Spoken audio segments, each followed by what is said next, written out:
Хорошо. Гостей встречают прямо у входа. Вот так преобразили воспитанники окна Дома культуры. Но это не все. Дети смастерили матрешки, поделки, трафареты. Все, что ассоциируется с родиной. 3 полоски флага – это неспроста. Белая полоска – мир и чистота. Синяя полоска – это цвет небес. Куполов нарядный, радости чудес.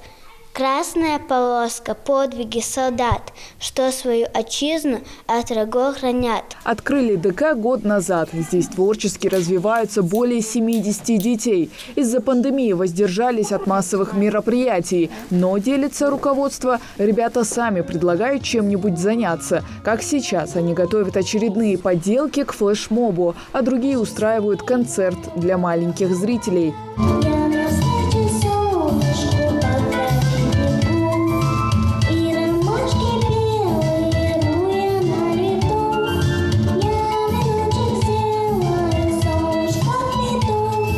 Дети участвуют с удовольствием.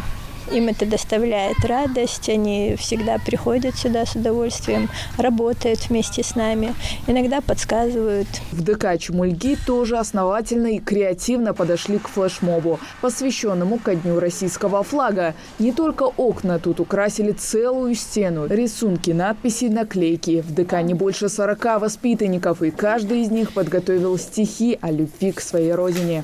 Разноцветный флаг России, белый, синий, красный цвет. Самый для меня красивый краш флага в мире нет. Честь и правда в этом флаге, кровь разлитая в бою. Смелость, доблесть и отвага, вера в родину мою. Белое облако большое, синее небо голубое, красный солнечный восход. Новый день России ждет, символ мира, чистоты. Это флаг моей страны. Цель акции – проявить гражданскую позицию, патриотизм, любовь к родине. Поучаствовать во флешмобе может любой желающий, не выходя из дома. Достаточно загрузить свое творческое произведение под хэштегом «Окна России». Хава Гайзикова, Акрамат Дасхоев. Новости 24.